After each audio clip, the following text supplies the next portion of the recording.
Aesop's Fables, The Peacock and the Crane. A peacock taunted a crane with the dullness of her plumage. "Look at my brilliant colors," said she, "and see how much finer they are than your poor feathers." "I am not denying," replied the crane, "that yours are far gayer than mine, but when it comes to flying, I can soar into the clouds, whereas you are confined to the earth like any dunghill cock." Aesop's Fables. The Cat and the Birds. A cat heard that the birds in an aviary were ailing, so he got himself up as a doctor, and taking with him a set of the instruments proper to his profession, presented himself at the door and inquired after the health of the birds.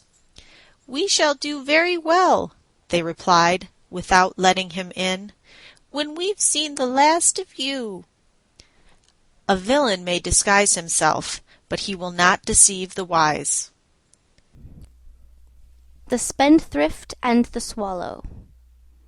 A spendthrift, who had wasted his fortune and had nothing left but the clothes in which he stood, saw a swallow one fine day in early spring. Thinking that summer had come and that he could now do without his coat, he went and sold it for what it would fetch. A change, however, took place in the weather, and there came a sharp frost which killed the unfortunate swallow. When the spendthrift saw its dead body, he cried, "Miserable bird, thanks to you I am perishing of cold myself." One swallow does not make summer.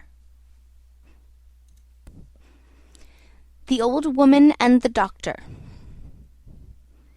An old woman became almost totally blind from a disease of the eyes, and after consulting a doctor, made an agreement with him in the presence of witnesses that she should pay him a high fee if he cured her, while if he failed he was to receive nothing.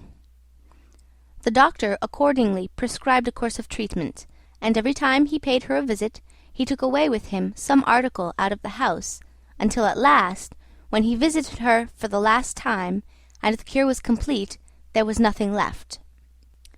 When the old woman saw that the house was empty, she refused to pay him his fee, and after repeated refusals on her part, he sued her before the magistrates for payment of her debt. On being brought into court, she was ready with her defense. "The claimant," said she, "has stated the facts about our agreement correctly. I undertook to pay him a fee if he cured me, and he, on his part, promised to charge nothing if he failed. Now he says I am cured, but I say that I am blinder than ever, and I can prove what I say. When my eyes were bad, I could at any rate see well enough to be aware that my house contained a certain amount of furniture and other things. But now, when according to him I am cured, I am entirely unable to see anything there at all." Aesop's Fables. The Moon and Her Mother. The Moon once begged her mother to make her a gown. "How can I?" replied she. "There's no fit in your figure. At one time you're a new moon, and at another you're a full moon, and between whiles you're neither one nor the other." Mercury and the Woodman. A woodman was felling a tree on the bank of a river, when his axe, glancing off the trunk, flew out of his hands and fell into the water. As he stood by the water's edge, lamenting his loss, Mercury appeared and asked him the reason for his grief, and on learning what had happened, out of pity for his distress, he dived into the river and, bringing up a golden axe, asked him if that was the one he had lost. The woodman replied that it was not, and Mercury then dived a second time, and, bringing up a silver axe, asked if that was his. "No, that is not mine either," said the woodman. Once more Mercury dived into the river, and brought up the missing axe. The woodman was overjoyed at recovering his property, and thanked his benefactor warmly, and the latter was so pleased with his honesty that he made him a present of the other two axes. When the Woodman told the story to his companions, one of these was filled with envy of his good fortune, and determined to try his luck for himself. So he went and began to fell a tree at the edge of the river, and presently contrived to let his axe drop into the water. Mercury appeared as before, and, on learning that his axe had fallen in, he dived and brought up a golden axe, as he had done on the previous occasion. Without waiting to be asked whether it was his or not, the fellow cried, "That's mine! That's mine!" and stretched out his hand eagerly for the prize.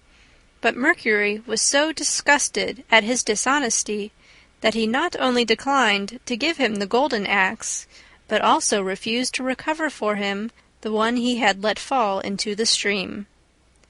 Honesty is the best policy. Aesop's Fables. The Ass, the Fox, and the Lion. An ass and a fox went into partnership and sallied out to forage for food together. They hadn't gone far before they saw a lion coming their way, at which they were both dreadfully frightened. But the fox thought he saw a way of saving his own skin, and went boldly up to the lion, and whispered in his ear, "I'll manage that you shall get hold of the ass without the trouble of stalking him, if you'll promise to let me go free." The lion agreed to this, and the fox then rejoined his companion, and contrived before long to lead him by a hidden pit which some hunter had dug as a trap for wild animals, and into which he fell. When the lion saw that the ass was safely caught and couldn't get away, it was to the fox that he first turned his attention, and he soon finished him off, and then, at his leisure, proceeded to feast upon the ass. Betray a friend, and you'll often find you have ruined yourself. Aesop's Fables. The Lion and the Mouse.